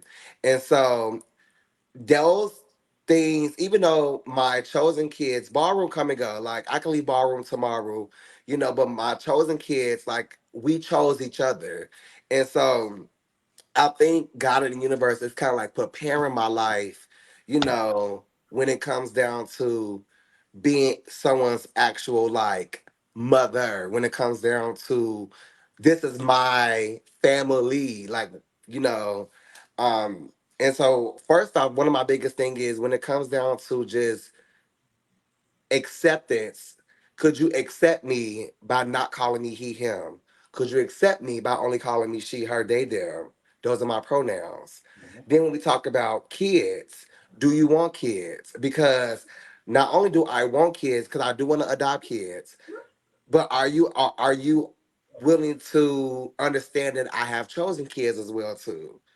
Because that's the type of person that I am. Also another thing is that I'm in agreement with the fact that everyone has a story. Everyone, some people parents did not accept them because of their sexuality. Some people did not accept it because of their gender identity. But my thing is, how are you going to move forward? Because what you're doing is you're constantly carrying baggages, with that you have the spirit you have a spirit of not being healed. You still have baggages, and so how can you move on or move forward into relationships if you have not forgiven those that may have did you wrong or hurted you? Because now, which we said earlier in the conversation, I can't be a therapist. I can ride it out with you, but I'm not called to be no one's therapist, and I'm not getting paid to be your therapist. Like, I would support you in your healing journey, but I cannot be your therapist. And I think that oftentimes, even in side note, even in this community, I think oftentimes why our gay relationships don't work out is because we are, generally speaking, we're dealing with people that have baggages that are not healed from things. And then we're also playing the role of trying to be a therapist, but not also being healed from our own trauma as well too. And so now we're in a space of trauma bonding. And my thing is, if I'm not ready to be in a relationship and you're not ready to be in a relationship, we don't need to be in a relationship. No. But just going back to the question, those things are truly important to me because of the fact that, like, I have my story. I'm fully healed from my story. Me and my mom, we are so close now. But at the end of the day, like, I want a family. Mhm. And my thing is, even if you are not cool with your family, I need to know, did you forgive them? That forgiveness does not mean we talk every day or anything Mhm. like that. You can forgive them and not have said anything to them and just keep on move on with your life. Did you forgive them? Because forgiveness means let go and let God, not dwell. And Mhm. not every time we have a conversation, you bring it up your past. Mhm. That ain't being healed. So, in order for us to move forward, I need to know that you are healed from that, so that we can move forward. So that's my answer. And I really there's something that I heard a long time ago, and it really freed me up to really be able to move on and to forgive people that have done things in the past. And the one thing that the thing that was said is regret and anger about the past is the expectation that things were supposed to be different. Hmm. If you believe that the Lord is doing what the Lord is going to do, at least in my life, the Mhm. way that I believe and the way that I am, if you're going to believe that the Lord is going to do what the Lord is going to do in your life, and what is for you, and what God has ordained in your life will come to pass no matter what happens, then you have to understand that those things that have occurred were a setup to put you exactly where you are. Now, Ah. whether you like it, hate it, or love it, you have to understand. I'm so stupid. You have to understand that those things occurred with intention. Yeah. Mhm. Yes, the gravel on the road is not pretty, but it sets the path so that when the road is paved, it knows exactly where it needs to go. You have to understand, yes, that gravel is there for a reason. That hurt is there for a reason. That lesson was learned for a reason. And if those lessons are there, your mission is to take it and apply it to either later on in your life or apply it to someone else that needs that lesson so they don't have to experience the same hurt you did. Absolutely. So for me, I have to have someone in my life that actually understands I am not controlled by my past. I'm not held hostage by my past. And everything in my past, good, bad, and indifferent, is precisely what was needed to cultivate me into the person that I have become. Good, bad, and ugly. And I accept all of me. I live The only way to save your family is to break those generational curses. What Yeah. was is not what has to be. We Yeah. can define what family looks like. We can define what relationships look like. But I personally feel, as an ally of the community, that we have to take ourselves serious first, though. You know what I mean? Yeah, How we that's advocating for true. gay marriages and we can't even keep healthy relationships. Like, and you know, Yeah. some people do, and I commend those who do. But from my experiences, it's hit or miss. Because even those who are in those healthy relationships, they have such toxicity sometimes in them, that I'm like, I wouldn't even want that. You know what I mean? Because if I know that you married, but I know that you fantasizing about being married to me, I'm old school when it come down to like coveting things that don't belong to you, baby. I'm not yours. You have something to focus on. You have a family to build. And you know, even with like polyamory and stuff like that, I look at definitions at definitions. Like, it's not that we want to have a multitude of sex partners or we want to have an open relationship so I can do what I want to do. If you ain't got the coin to take care of this household, these kids, and feed us, don't be trying to, go out and feed another family too. No, for Because real. you supposed to Or be. bring no extra miles into my house. Nah, how you gonna do that? How you gonna do that? You can't Paying even. other bitches' bills and now I'm getting put out. You done lost your rabbit ass mind. I'm sorry. I had a flashback. I'll Help put me. this comment up because Oh, baby, y'all come with the questions, baby. I it's told still y'all in they wait. hold on, let's see, because this still on this same topic. Since Terrence had asked a question, I'll read what he said. One thing we can't forget though is forgiveness isn't easy. However, I have to see that you are making steps towards forgiveness. As long as I Absolutely. can see steps towards forgiving something that happened in the past, I think I can move forward. You just can't be closed-minded to it. I agree with that 100%. I and just to go back to what my answer was, like I understand that forgiveness isn't easy. I get that. I think for me, when it came down for my answer, and because I'm in agreement, if you're not even making steps towards forgiveness, then it's a no for me. Like it has to be like I have to see you at least trying. But if it's just giving like hell no, no, like absolutely not, da da da da da da da da. Like how are we gonna move forward healthy, like in our Right. healthy relationship if it's if you are not even trying to baby step on trying to be healed from this. So I definitely 100% agree with what you're saying. Like it ain't easy because even forgiving my mom, from what I went through, that was hard. But I'm grateful and I'm glad that God in the universe brought pose and that did the work for our Hello? relationship. So I say all that to say I'm here for that answer, Nashay. I'm here for the answer. And we had this question: how do you feel about dating someone with children? I'm like, let's make it the Brady Bunch. Let's do it. You know what I mean? As long as you can take care of the kids, don't drop your kids off on me though. And think that because I look stable, that you better come up here with all your children and be like, no, because then that'll be taken from my household. That'll be taken from contribute. Because I'm like, if I meet a person they got kids, we just gonna blend the family up, and it's just gonna be what it is. I'm gonna respect their children just like I would respect my own.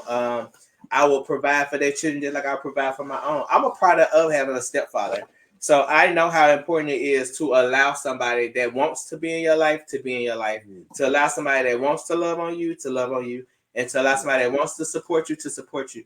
Because although cause my stepdad and my mom got married when I was like 7, so he's been around. You know what I mean? And it took me a long time to learn how nice, kind, supportive, all the things I was insecure about because I wasn't showing up as my authentic self really forced me to not even build a relationship with a man who was there. You know what I mean? Who chose to stick around, chose to be there. And like now we're close, close, close, close. Like it's nothing I wouldn't do for him just because like he has shown and proven. But I'm like, who would I be if I, as a product of somebody who I wasn't biologically birthed to treat me just like their own without any questions or hesitation? Why would I, present myself to do that to somebody else's children? I really think that having, especially father figures, like mothers are important too, but I think that as Black queer men and allies, a lot of times we discredit how important it is to like show up and be that person, even if it's for your partner and their children. Like sometimes it's okay to show up and really take care, provide, protect, support. And to me, it has nothing to do with what you do in the bedroom, top, bottom, all of that. Like it doesn't matter. At the end of the day, I don't care what we're doing. I'm gonna show up how I show up because I show up and I'm about business. I'm a protector. I'm gonna make sure that we good. We're gonna eat. We're gonna survive. We're gonna thrive, and we're gonna love on each other. We're gonna play games and wear Christmas matching onesies and stuff like that. But I take family life very serious. Even like in the community, I have been one to have a very specific group of friends that I considered my family up until about a year ago. But even with that, when people hurt you that you identify with as family, you forgive them. You forgive them. It's still nothing that I wouldn't do, no matter how many times I've been betrayed by people that I felt should have loved me way better. Now your gay kids, that's a different story, child, because like that's like if y'all have a very respectful relationship where your kids act like your kids, and like because some gay kids, if we the same age, you might not even want to take my advice. You know what I mean? Because you might think that you too grown or you know too much. So it's like, how can somebody that isn't even a part of their lives have anything to do with that? When they're like, child, they probably trying to have with you or something like that. But if your kids are really your mentees and they respect the leadership that you provide, and they're open to letting somebody else be a father figure or a mother figure, then why not? But that's just me. I like, I think it's good to make your own families.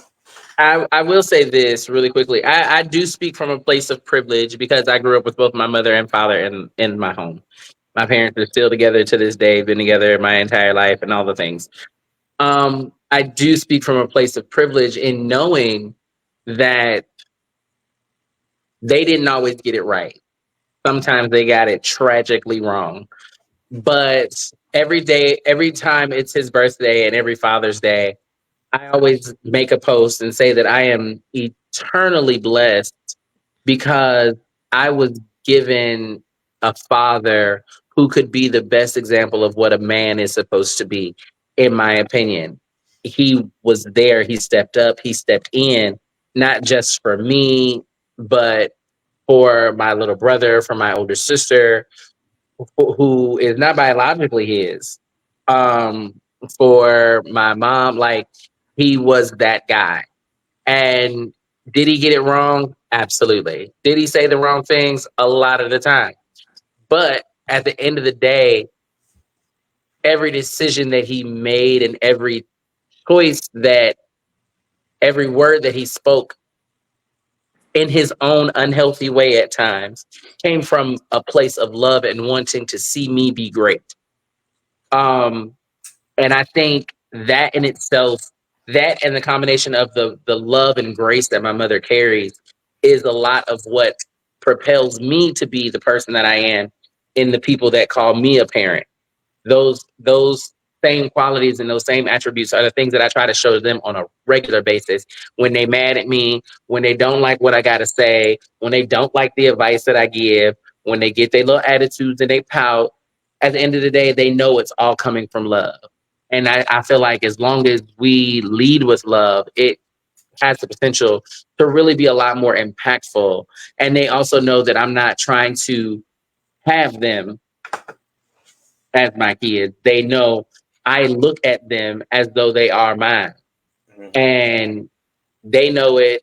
I know it. We have the understanding, we have the relationship to where they know I'm only gonna say what I say because I care. If I didn't give a darn, then I would let you be out here looking stupid.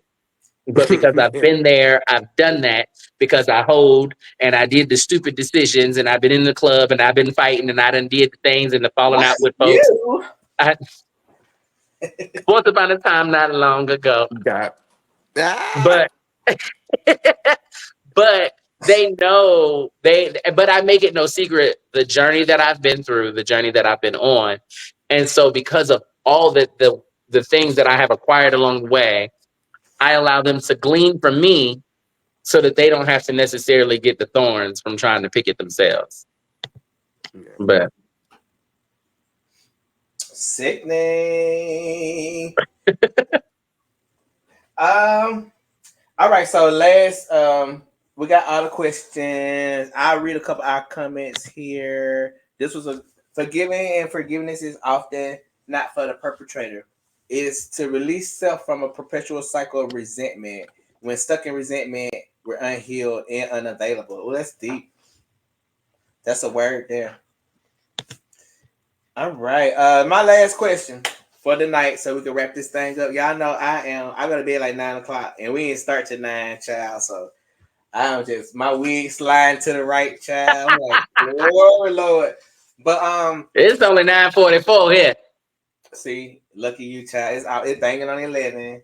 But I like to leave on a positive note or whatever. So like, what is one lesson or one takeaway we could say that we've learned from these horror stories of dating that can empower and encourage our audience to make healthier relationship choices in the future? I'll start. I will say always be transparent. Be as honest as you possibly can on these apps in person, especially if you intend on meeting these people. Be real, be honest, be transparent, be forthcoming. It's a big difference in honesty and transparency. Honesty is saying I went to dinner. Transparency is saying I went to dinner with my ex because they said that they needed some closure about a conversation that we needed to have. There's a big difference in honesty and transparency. And I think if we started being more transparent and forthcoming about the decisions and what we want, what we like, and stop settling for a quick fix, I think a lot of us would be in a much healthier space when it comes to dating. Just my opinion. I statement. Heard. Period. Um, for me, I think that I would like to see our community take it back. Let's not that I have anything against the apps, but let's come off of the apps. I think oftentimes we we perpetrate our lives through these apps, and our people get this perception of us as we the it girls or we the it guys, or we put on there that we got this going on, we got that going on, and then we let those things be our identity and not be honest and truthful to who we are, just human beings. And so for me, I'm like, let's take it back. Hey, if I see you out, if I see you at a store, if I see you at the mall, hey, how you doing? And Can I get that's your number? okay. Can I get your For number? real. Can I get your Instagram? Like, let's take it back. I think that if we come away from the apps, if we come away from um of just trying to make people who they're not, because I think that the like what's being presented on these apps is giving us like, oh, I desire to be this person, and this person may not even be that person. You Mm-hmm. know. So yeah, that's what for me. I would just like to say that, but I say all that to say, be real, be authentically you, communicate, trust your intuition, and honestly and truthfully, be safe. Mm-hmm. Not everybody has good intentions for you in your life, sexually wise, mentally wise, emotionally wise. Hurt people hurt people. So, yeah. And I'll say, Hey, what's up? I know, hey everybody. I agree with everything that both of y'all said, but I want to hold us accountable. You know, as a community, we need to stop playing with each other. You know what I mean? We need to stop playing with each other. Stop playing with people's emotions. Like people have gone through enough shit to have to deal with your shit. It's like go somewhere heal, go somewhere grow the fuck up, and like just stop playing with people's emotions. Like how can we ever expect to heal as a community when we don't even take each other serious? You know what I mean? Like Mhm. I have literally sat and told people the trauma that I've been through just for them to perpetuate the same thing upon me. Like I have told people how I've been over sexualized just for them to, in the next breath, ask me to sleep with them. Like, what the hell? Like, we don't listen to each other. We don't respect each other's traumas. And we don't even, how we want people to take us serious and we don't even take ourselves serious, man. It's like, I encourage everybody, aim higher. Aim higher. Stop selling yourself short. You know, do some shadow work. Get your spirit together. Like, don't give up on God. Like, it's a lot of things that we just it's more to life than sex, drugs, and like having a good time, man. Like, and I ain't that I'm not a party pooper at all. Like, I have enjoyed everything that I have enjoyed in my life. But at this stage, I'm at the point where I want to represent us better. I want us to let people see that the gays of the 80s was the gays of the 80s. The gays of the 90s was the gays of the 90s. But the gays of today is not taking none of that. We're not taking those we're not going to keep those viruses and those epidemics and like that stress and that depression, like give all of that back, like all that stuff that we have adopted as a part of us and our community. That's not us. That's not our community. We are the spiritually divine. We are the healers. We are the helpers. We are the lovers. We are the culture. We got to stop selling ourselves short, because as long as we perpetuate those evil ideologies amongst ourselves, will never rise. And that's, Yeah. you know, that's the whole game. Like, let's keep them stressed. Let's keep them depressed. Let's keep them thinking that they'll never have more. They'll never strive for more. And I've never been that girl. Like, my spoon might not have been silver, but it sure was bronze. You know what I mean? Like, it was close. It went honorable mention. But yeah, still, I have a class about myself. I have a respect for myself that allows me to approach other people with that same energy. Cause I'm gonna pray for you, I'm gonna uplift you, I'm gonna encourage you, I'm gonna hug you, I'm gonna love on you. That's what I'm gonna do. I'm tired of fighting. I'm tired of cussing folks out. I'm tired of beating people's boyfriends off of me. Like, I'm just tired of all the foolishness. Like, I really want us to, at least as a community, even if it's just 5 folks here, as a community, if we can agree for us to take conversations like this, share it with somebody, whether they are a part of the community, if they identify or not. Like, our experiences are worth being recognized. Our experiences are worth being respected. And anybody can learn anything from these discussions, even if they don't necessarily align with. Because even the three of us all identify totally different. We all represent something totally different. We all show up and present ourselves totally different. But we Just not me all today. we all had the same struggles, though. You know what I mean? You supposed to have this wig on, Pink Puss. I I supposed to have a hoodie on. What happened? know. But It's you look laundry fab. day. I'm moving. I'm You look sorry, fab y'all. though, no shade. You look good anyway. You can have on a hoodie or a wig, it don't matter. But like I love us for real, and people I don't take that lightly.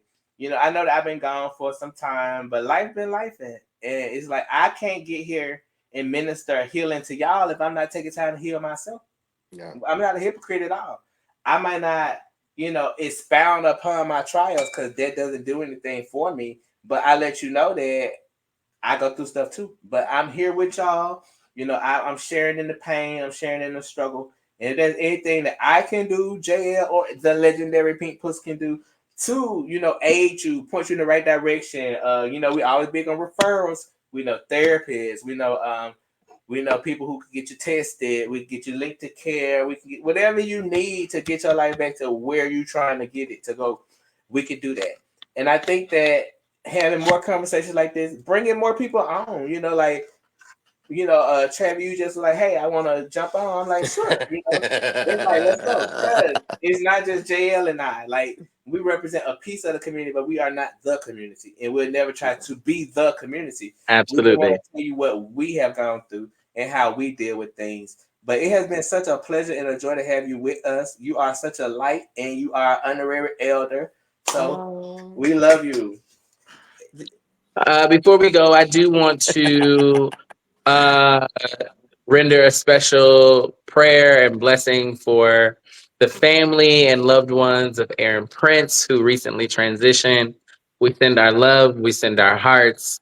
I'm not going to Yes. cry on camera, but we definitely want him to rest in power, and we look forward to seeing him in glory. Amen. Absolutely.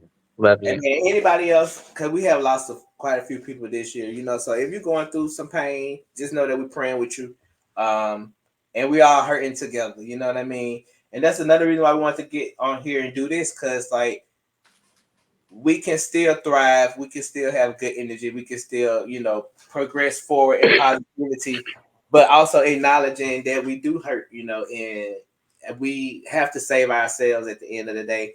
We have to support ourselves. We have to know what's going on with each other. You know what I mean? In all instances, and just never feel like you're in this thing alone. Like, I ain't saying call my phone at 11 o'clock because I'm probably not gonna answer. But like, I'll hit you back at like 8 o'clock the next day. Business hours, business hours. But like, just know you're not in this alone. And if don't nobody else love you, the elders love you unless you try it. And then we might not can love you like we want to love you. But as long as you continue to let us love you, we will continue to love on you.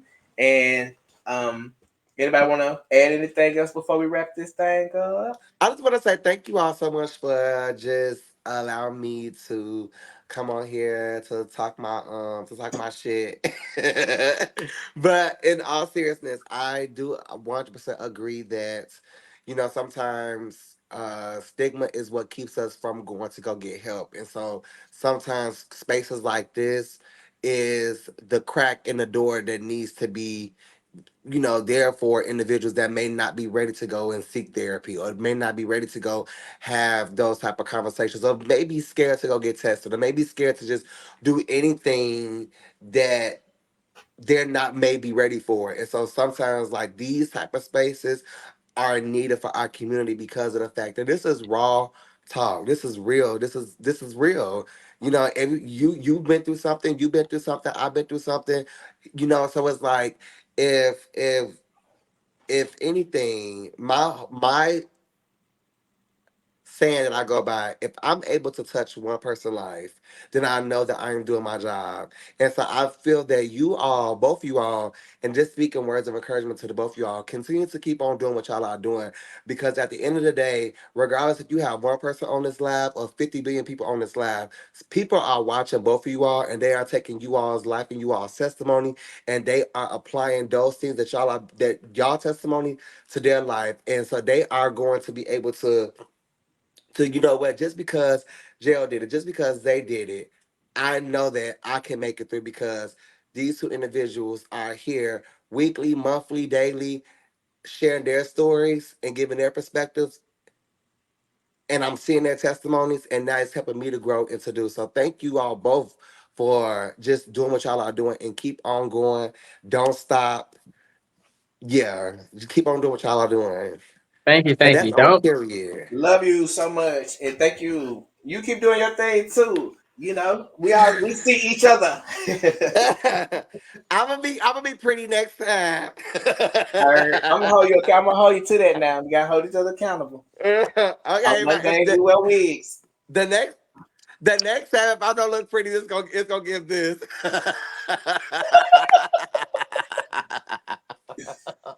but But yes, thank you all again for having me on. I love you all so much. Continue to do what y'all are doing, and I speak life. I speak, prosperity. I speak it over y'all life because this is gonna blow up. And like I said, just continue to trust and believe in God, and He's gonna lead and direct y'all footsteps. So keep on doing what y'all are doing. I love you all so much. Mwah. Thank you, Thank you, boo. thank you. All right, JL. It's another great conversation. You know, we did it again. I thank you so much for just answering the call and always being ready. You know, I love you Absolutely. to pieces. I love you to life. And the final words. I am good. Y'all be blessed, be well, love each other, love yourselves, prioritize your mental, and Mm-hmm. protect your peace. Yeah. All right, y'all. We love y'all. And make sure you go like my YouTube page, man. I ain't doing this stuff for fun. Like, go like the YouTube. It's at Marxavian, MARXAVIAN. Like us, share this footage. You share everything else. You share them dumb videos of hoes follow down the steps. So go ahead and share something that's meaningful and tell why you shared it. But even if you don't want to do that, just join us next time. Because we love having y'all here. The conversation not the same without y'all. So for those who ask questions, And they if you jump on at the beginning, we can get more of y'all questions in. true. But also, I'm gonna upload the live to the YouTube page or whatever. So like, it's ongoing. The conversation is ongoing. I will engage with you on my community board or in the comments and stuff like that. So it's never too late to hop in. But like, we was a little tech difficulties this time, but like next time I have a flyer ready to go, so you'll know the when, the where, the how. But I just was sitting like, we need to do something, JL. JL was off work because you know my friend be booked and busy in these skies or whatever. So like, yeah, we love y'all, and I don't take that lightly because I am not an emotional person. I'm not mushy like that. But like, I thank y'all so much, and just keep supporting us, and we'll keep supporting you. Stay blessed up, stay wiped down, and we'll see you next time. Bye. Peace and